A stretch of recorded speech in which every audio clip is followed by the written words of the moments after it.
Oke, gimana tuh cara supaya Blesa tetap stay kreatif, kemudian termotivasi, karena kan pasti ada aja masa-masa jenuhnya kalau dia aja.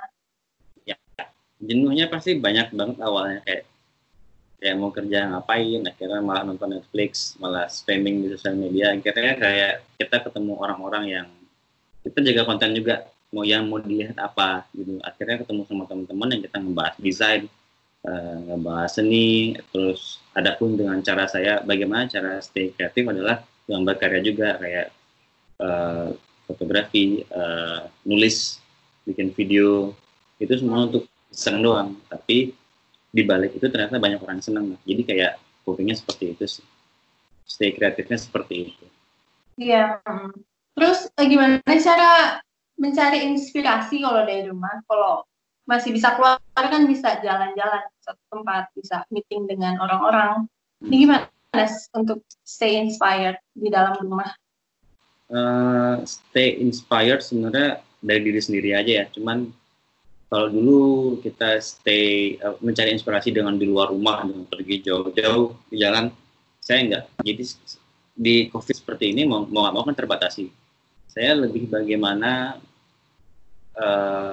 stay inspired adalah dengan banyak melihat di sekitar rumah aja dulu, kayak bagaimana sebuah melihat tembok dikena sinar matahari jam 5 itu bagaimana indahnya warnanya, atau enggak motong kulit jeruk ada warna-warna yang menariknya, lebih ke experience itu sih, bagaimana motong kulit jeruk seperti apa, ataupun merasakan sesuatu di lidah, itu kita translate dalam sebuah visual gitu sih. Kayak contoh teman-teman banyak yang open for business kan di sini ya, kemarin dapat dikasih coba kopi sama teman, ternyata rasanya menarik, kemasannya menarik, teksturnya menarik, bagaimana caranya bikin mentranslate dalam bentuk visual. Saya buatlah iklan-iklan di sosmed seperti itu, bagaimana itu kayak enak aja sih mentranslate seperti itu.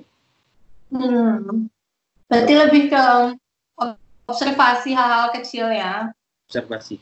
Jadi kayak kemarin juga shopping banyak di iTunes, banyak dengar discover new music kan, itu saya translate dalam bentuk video dengan musik-musik yang dipotong sedikit aja supaya nggak kena copyright kan. Jadi kira-kira seperti ya.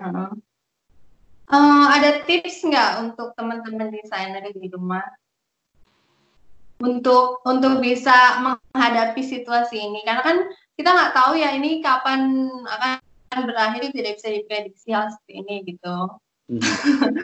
Jadi mungkin Lesa ada tips nggak sih buat teman-teman desainer dalam terus berkarya, terus bekerja? Oke, tips untuk sesama teman-teman desainer ya, mencobalah membuang isi kepala dengan sesuatu yang membuang dan mengisi ya. Baca buku, nonton sesuatu yang menarik, jangan nonton video prank, itu kayak it's not helping.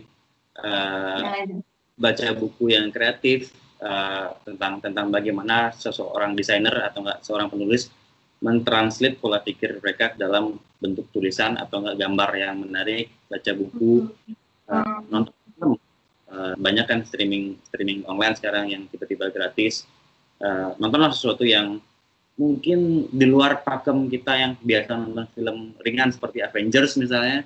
Sekarang nonton film yang bahasa Mandarin, berkisah tentang drama, di mana kita mau nggak mau belajar tentang culture, misalnya cerita tentang culture A sampai Z, dan itu bagus banget untuk mengubah pola pikir. Maksudnya kita bisa tersentuh dengan bahasa yang bukan bahasa Inggris atau genre yang bukan fantasi. Apalagi ya, dengerin musik bantu banget, atau mungkin olahraga juga. Olahraga banyak membantu, jadi jaga kesehatan juga, nanti dia nggak kena COVID kan. Terus juga meditasi. Nah, jadi nggak cuman meditasi itu nggak cuman tutup mata yoga, enggak. Meditasi adalah ngomong sama diri sendiri, atau mungkin dalam Islam yang bawa apa namanya? Karena tahu kan, zikir. ya itu bentuk meditasi juga. Jadi kayak self contemplating, ngomong sama diri sendiri gitu. Banyak hal, jadi kayak lebih melepas. Ya, jadi biar nggak stres ya, lepaskan semua itu dengan banyak hal. Karena kayaknya setiap kalau untuk desainer ini penting banget gitu loh, Bli, untuk tetap tetap kreatif selama masa ini kan, karena memang dituntut seperti itu gitu. Di intinya tetap stay calm and stay active walaupun ada di rumah. Iya, ya walaupun stres tetap stay calm. Jadi harus juga nih.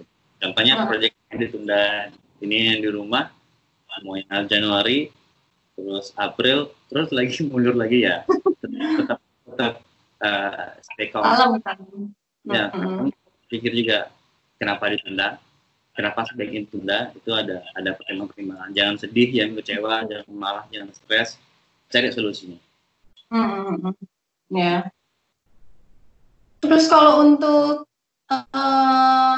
teman-teman desainer juga nih yang lain, biasa bisa kasih share, bisa ngasih tips nggak untuk tetap mencari klien selama masa pandemi? Ada rahasia nggak? Rahasia. Boleh di-share nggak rahasia? Rahasia nggak ada. Mungkin kayak gini aja sih. Sebelum apa sih? Mungkin karena kalau mereka nggak bisa dapat klien ketika masa pandemi, mungkin setelah ini adalah PR mereka untuk melihat lingkaran pertemanan, menjaga kualitas pekerjaan, sehingga nanti ketika dibutuhkan maka dia yang di-hire gitu sih. Jadi baik itu pertemanan dan apa yang kita punya itu aja sih. Jangan sampai nggak punya teman, tapi punya skill kan percuma juga. Adapun juga yang punya teman tapi nggak bisa apa kan kayak dimusuhin juga. Jadi kira-kira seperti itu. Ya. Penting ya beli pertemanan dalam desainer itu. Penting banget. Tapi ada juga di dunia digital kayak sekarang kan ada yang kalau nggak mau menjual quality, bisa jual quantity di internet kayak submit logo-logo yang dijual 2 juta per quantity atau nggak stok foto, stok font, itu cara lain untuk mencari klien. Ada 2 hal gitu. Hal yang berbeda tapi kira-kira sama. Iya. Ya. Tapi serius juga ya, berarti kalau desainer ini bisa menjual karyanya seperti logo, font ke situs-situs seperti itu. Apakah itu sudah pasti terbeli atau gimana, Bling? Nggak pasti terbeli, tapi kan quantity. Teman-teman saya ada banyak yang jualan dengan cara seperti itu, main quantity, jualan logo, jualan ilustrasi, gitu. Jadi kayak menarik juga kayak, karena tahu nggak mainan anak-anaknya waktu SD yang gunting-gunting pakaian dipasang, itu ada bisnisnya dan itu ada di Eropa.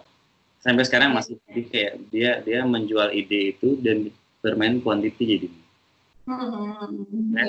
Gara-gara gaul sama teman-teman yang cara bisnisnya beda dari saya.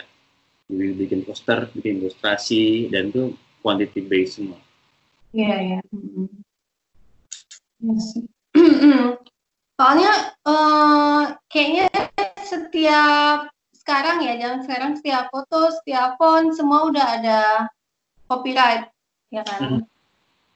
Jadi kita apa-apa harus entah itu izin atau entah itu memang beli gitu. Memang nggak ada yang itu sih, sebenarnya nggak ada yang truly free gitu untuk dipakai secara umum. Iya. Banyak banget. Dan musik juga seperti itu kan. Ada yang memang free royalty tapi tidak boleh untuk komersil, banyak. Ya, begitu kira-kira. Dia nggak salah ngomong, jadi sedikit ngomongnya sekarang. Iya. Oke deh. Ya, Blesa ada kata-kata nggak untuk teman-teman sobat-sobat Flow Grow di rumah mengenai, terutama para desainer, mengenai situasi ini? Stay safe, stay healthy, stay sane, stay hungry, stay foolish, stay kreatif. Itu sih. Mantap. Kalau gitu nanti saya bisa minta media sosialnya Beta, entah itu website atau sosial media supaya bisa saya taruh di link description di bawah. Oke? Baik. Jadi kalau teman-teman sobat-sobat mau lihat karya-karyanya Blesa kan siapa tahu. Gitu. Potensial klien juga bisa. Iya, siap. Saya sekarang lebih banyak main di LinkedIn sih. Oke. Lebih itu ya, lebih apa? Siapa? Main di LinkedIn lebih enak ternyata daripada Instagram dan Twitter. Atau enak aja. Apa lebih luas jaringannya atau gimana? Sifat di LinkedIn itu lebih publik ya. Cuman kayak asik aja, kayak engagementnya bagaimana. Tiba-tiba posting ada yang like, entah siapa ini, yang review entah siapa ini. Cuman ya kita kan nggak tahu ya, lebih menarik aja. Kita di sana kita nggak ngeluh, kita nggak sindir-sindir orang, tapi di sana murni berkreasi. Lebih enak di LinkedIn. Ya, lebih profesional ya di sana. Profesional, tapi kadang-kadang posting yang lucu-lucu juga sih, ada juga di LinkedIn ternyata gitu. Oh ada. Ada banyak. Ya.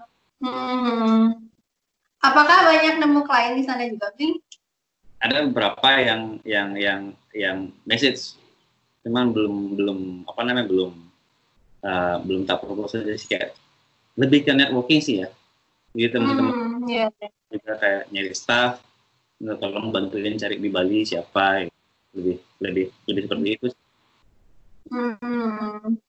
Soalnya kan kalau mungkin terutama untuk desainer itu mereka sempat saya pernah baca sih kalau mereka kan lebih senang kalau di Instagram bisa memperlihatkan karya-karyanya dan portofolio gitu. Apakah kalau di LinkedIn juga berlaku hal yang sama dengan Instagram, Twitter? Intinya sama sih, cuman baik lagi cara jualan yang baik adalah menjual story-nya, prosesnya. Dimana dengan yang bahaya itu adalah ketika menjual output-nya aja. Saya bisa buat logo nih, tanda plus aja. Orang kan akan berpikir, gampang bikin logo, ini cuma 25.000 lah. Itu yang bahaya. Tapi ketika menjual storytelling-nya dan prosesnya, itu yang sebaiknya dilakukan oleh teman-teman adalah mengedukasi dengan kekuatan sosmed gratis, followers ada, let's do something good nih. Jangan membodohi orang dengan sosmed Anda gitu sih. Betul. Saya pernah ya, boleh sebut brand enggak ya? Saya baca di Twitter ada thread yang bahas mengenai rebranding logo Cadbury, coklat Cadbury. Oh iya. Saya baca di Twitter kan threadnya, betul-betul karena dijelasin secara detail tuh saya sebenarnya nggak mikir sampai situ ya sebagai customer, ini apa sih bedanya gitu, cuman lebih tipis aja sih, lebih tipis sedikit gitu. Ternyata perbedaan sekecil itu ternyata bisa masuk ke subconsciousnya customer untuk encourage mereka untuk beli produk tersebut gitu. Jadi salut aja sih kalau di sana mikirin sampai sekecil itu, hal sedetail itu gitu. Yes. Karena market di sana baik lagi karena kayak ngomong deh, kenapa kenapa sih sinetron SCTV lebih, sebut merek ya, sinetron SCTV lebih banyak yang ditonton ketimbang dengan filmnya Alfonso Cuarón yang Roma atau Stranger Things on Netflix. Ya baik lagi di Indonesia SDM-nya masih kurang. Gitu dia, masih jadi lebih senang dengan yang seperti itu ketimbang disuruh mikir lebih dalam bercerita atau disuruh baca aja susah kayak gitu sih. Sih dia video ini. Iya. Oke, aduh tadi closing sampai ngobrol aja. Oke, kalau gitu link sosial media biasa akan saya cantumkan di deskripsi bawah. Jadi sobat-sobat Flowbro bisa cek hasil karyanya bisa. Oke, hasil karyanya. Oh my God. Iya, apa? Kalau gitu biasa saya sudahi sampai sini ya, Bi. Terima kasih, Kak.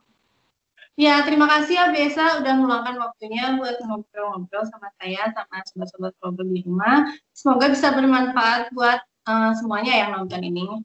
Gitu. Oke, Besa stay safe ya untuk selama masa ini. Semoga cepat berlalu buat semuanya. Dan ya, dan dapat cuci tangan yang pasti. Oke, dah Besa, thank you.